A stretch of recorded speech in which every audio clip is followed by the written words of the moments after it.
Which one should we watch first? I think, I think I want to watch the Obsession horror stories. We're gonna watch that one. My hands were shaking so hard I almost dropped the knife as I stared, stunned. Holy Please, hair. Jacob, Nate rasped. His bloody fingers weakly clawed the kitchen tiles, trying to reach me. Just say the words before they get here. The sirens outside were getting louder by the minute, but I was frozen in the middle of my kitchen. The knife in my hand dripped his blood. It splashed everywhere. I opened and closed my mouth, staring at my old high school friend, clutching his wounded gut on the floor. Gang, you're not gonna help him? He used the last of his strength to push the little twig toy toward me and begged. Please, one wish. That's all I ask. 72 hours ago, I didn't even know Nate Calloway was still alive. How I desperately wished I still didn't. I'd known him since Westview High, back when I was 15. We weren't exactly tight friends, but we hung out at after-school parties and played baseball together. Honestly, I always thought he was a total weirdo. After graduation, he dropped out of Columbus State after one semester, and I totally lost track of him. That Saturday evening, I walked into the Fox and Hound for a beer after work, and found him sitting at the end of the bar. He waved, I waved back, and 15 minutes later, we were catching up on life. Honestly, it was pretty cool at first, but after the second round, things got weird. Jacob, I need to show you something. He reached into his jacket and pulled out this small toy in chewing gum-like packaging. Nate said something about making a wish and snapping the thing in half so the wish would be granted. What the hell is this? He said it was the One Wish Willow, and that it was real. I started cracking up, but my laughter died when I saw how dead serious he was. Nate, bro, I need a favor, Jacob. If anything goes down, I need you to snap that and wish that I never get caught. I figured he was wasted, or maybe pranking me, but then he explained why he needed it. 6 days earlier, Nate had walked into the Midwest Federal on Broad Street, handed a note to a teller, and walked out with $63,000 in a duffel bag. He'd been bouncing between motels ever since, totally convinced the cops were on his ass. This twig was his only backup plan. I put my glass down, feeling disgusted forever knowing this man. You're a federal criminal. Look, you can take a share. Share? Gang, what you gonna do, snitch? Bro. You dumb, alright? I'm gonna pretend I didn't hear any of that. I settled my tab, grabbed my keys, and bailed.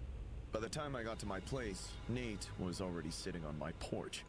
I completely freaked out and livid at the same time. Ignoring him, I walked right past and was about to slam the door, but he shoved his way inside before I could stop him. He started talking a mile a minute, saying the cops had his license plate number and they'd find him any day now. He kept waving that stupid willow stick in my face.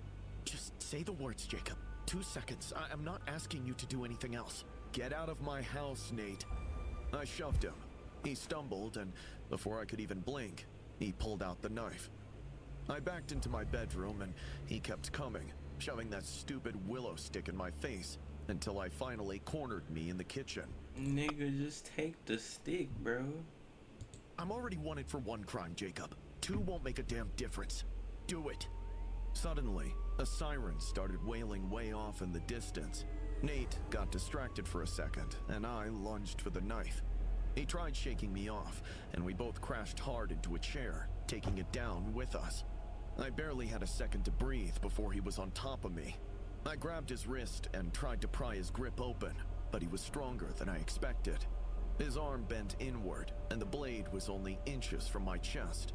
I panicked and yanked his hand as hard as I could. The knife clattered onto the tile right next to my head. Before he could lunge for it, I snatched it up and jammed it into his gut. He gasped, rolled over, and collapsed, clutching his wound. His blood was everywhere, and he was screaming. I was frozen. My heart was pounding. The sirens cut out right near my place. I could hear them more clearly now. Please, Jacob. Nate sobbed, grabbing my leg. When I still refused, he used his last bit of adrenaline and lunged. Grabbing the knife off, he pointed it right at me. Do it, now, or I swear to God. I was completely panicked, but the cops were closer. I hurriedly scooped up that stupid twig off the tile and said, I wish Nate never gets caught. I snapped the thing in half. Nate's eyes went wide. He looked relieved. Ignoring him, I lurched toward the hallway to get to the cops. He tried cutting me off from the front door. I shoved him away. Wait, he didn't die? He stumbled backward and caught the edge of the counter with the back of his head and went down. He didn't get back up. The police came through the front door 2 minutes later. They found Nate on the floor and a duffel bag in his car with banded bills, and me standing in the kitchen with a broken twig in my fist and blood on my hands. It took me a while to piece together what had actually happened. Nate never got caught because he was already dead before they walked through that door. The wish was granted exactly as he'd asked for it. The DA cleared me 6 weeks later, after I told them it was self-defense. The bar footage helped, as did the reports that confirmed my injuries matched those of someone who hadn't started the fight. I still have the 2 halves of the willow in a Ziploc bag in my kitchen drawer, right next to where Nate fell. I keep telling myself I'm going to throw them out. I just couldn't bring myself to touch them. Gang, what? So what was the point of him not getting caught? I mean, like the stick worked, like he didn't get caught. But what was the point of him stealing that money? He didn't get caught, but he didn't even get to use the money. Like, okay. Let me go, Mark. Please. You know I love you too much for that. I'm just trying to keep you safe. He giggled. I wiggled in the chair and twisted my wrists. Sobbing, I fought the zip ties digging into my skin, but the plastic had already cut through in one spot, and I could feel the warm blood against my palm. It didn't bother the guy I'd been married to for 7 years, though. Mark crouched down, tilted his head, and blew a strand of hair off my face. He was grinning ear to ear. I know it hurts, but I can't ever let you leave, Mom. We're forever, remember? He reached up to tuck my hair behind my ear. My 37-year-old husband had never acted like this. He used to be a good husband and regular grown-up until 4 months back I made this whole nightmare happen. Mark and I met 10 years ago in grad school and started dating. And 2 years after I graduated, he proposed. We got married in his hometown of Miami and built a life together since then. But a couple of years ago, our marriage started falling apart. We'd fight over the stupidest things, like how hot his eggs were supposed to be. Mark started coming home late, and I buried myself in work. On our 6th anniversary, I found out about Diane. When I confronted him, he didn't even try denying it. I like her, Stacy. It's time you get that there's no us anymore. I think it's time we go our separate ways and do what makes us happy.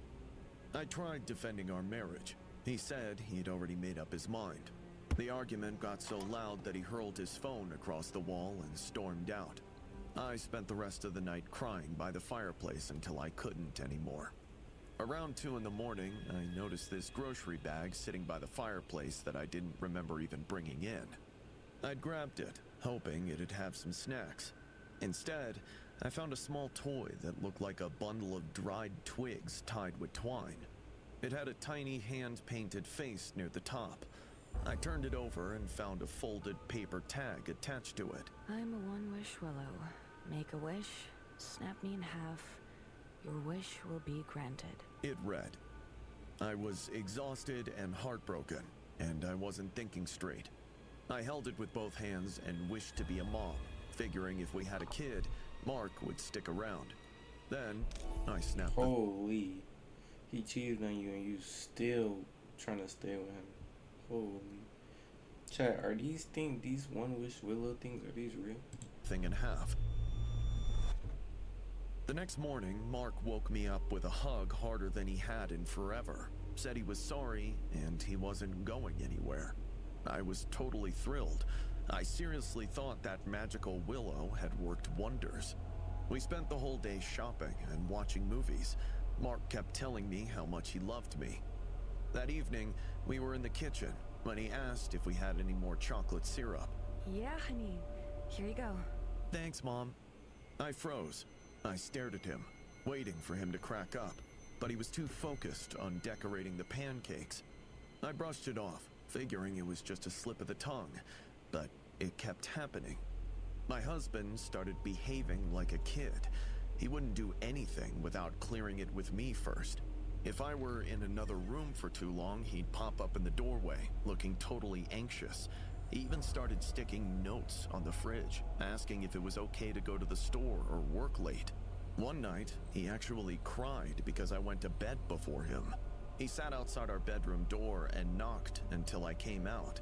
When I opened it, he was curled up on the floor, hugging his knees, with tears all over his face, asking why I didn't say goodnight. Gang. I'm already one. Oh wait, I just went back on accident. Was horrified. I found the 2 broken pieces of the willow tucked in my jewelry box a few weeks later and started looking for answers online. Every forum thread and post I found said the same thing. A wish, once made, could not be undone, and the willow grants wishes literally rather than as intended. I had wished to become a mother so Mark wouldn't leave, and I had. Honestly, I felt terrible for doing it to Mark, so I tried sticking by, but he was getting worse by the minute. He wouldn't eat, sleep, or breathe unless I was right there. If I ever tried to set a boundary, he'd turn violent. I tried everything I could think of to break this curse or whatever it was. We even saw a shrink who suggested it might be best if Mark took a little break from me. So, last week, while he was glued to a soccer game, I finally packed a bag and tried living. I had a plan to crash at my friend Karen's place, and I made sure to stick those 2 broken pieces of the willow in my coat pocket. I was too scared to leave them behind.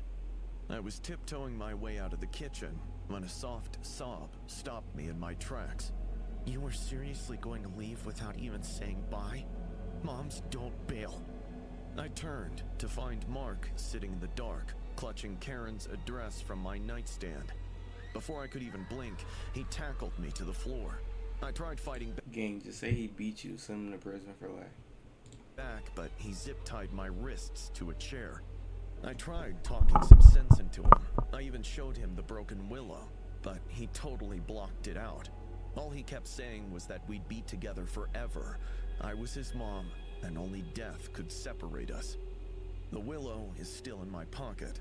My stupid wish is granted perfectly. I got to be a mom, but instead of having a kid, my cheating husband became one. I still don't know if I'd ever be able to break this curse, or I'll end up trapped for the rest of my life with this possessive, childlike version of the guy I used to love.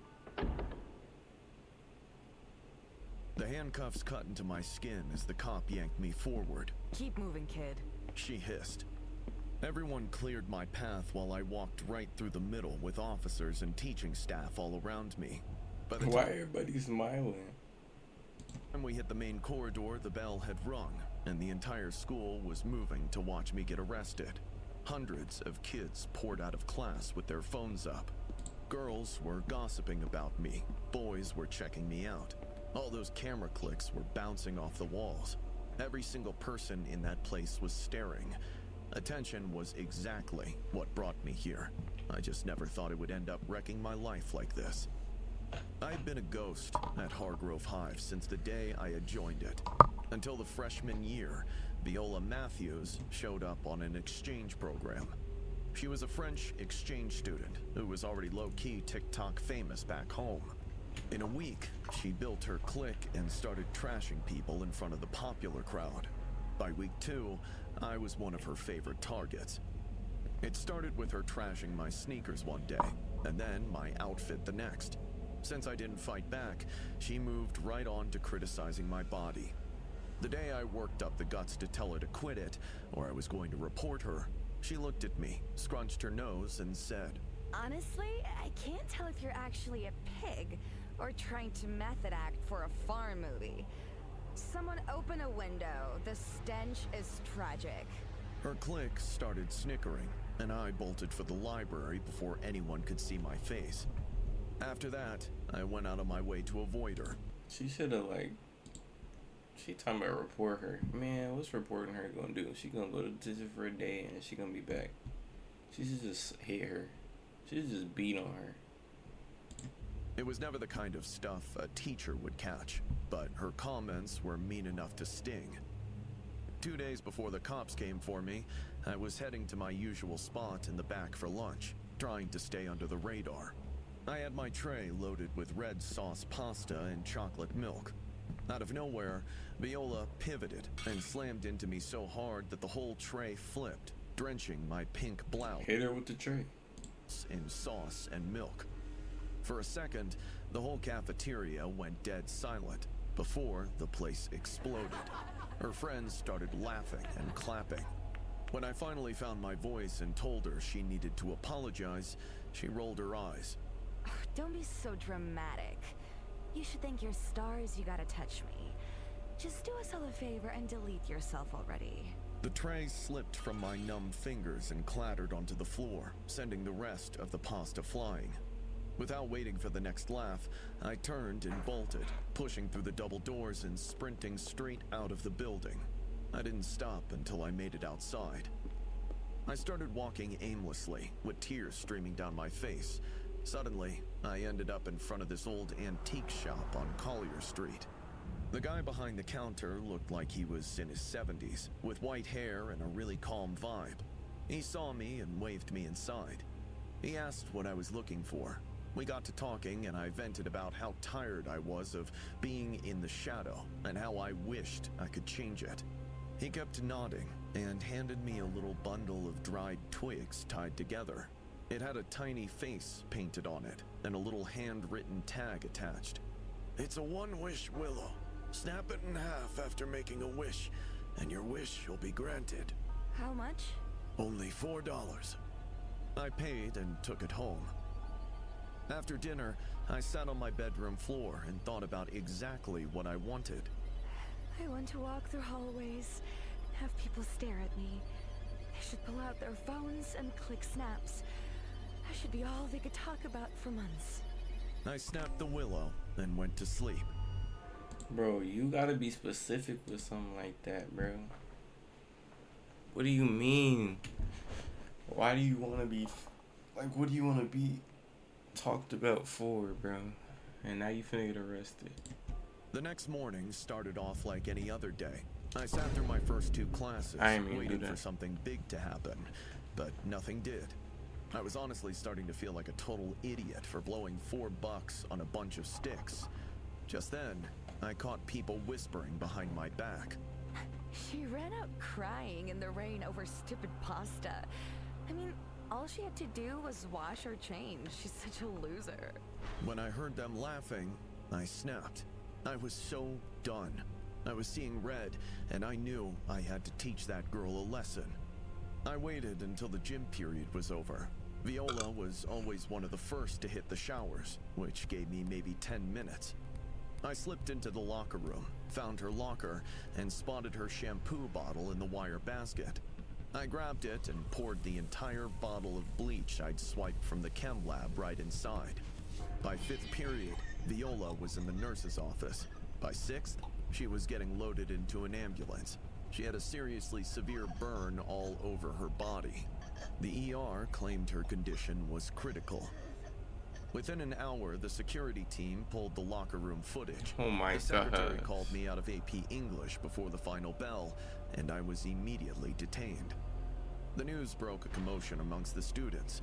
By the time we made it to the main exit, the crowd was ready to swallow us. Every phone was up.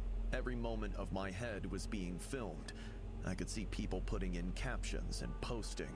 The police car was at the curb alongside my parents'. The officer opened the rear door and guided me in, and before it closed, I got one last look at the crowd. There wasn't a single face turned away. Every eye at Hargrove High was on me. My name was already trending on 3 different apps before I'd even reached the station. The wish worked out perfectly. I just forgot there's more than one way to be the most talked about girl in school. And I'd gone and picked the worst one. Idiot. Idiot.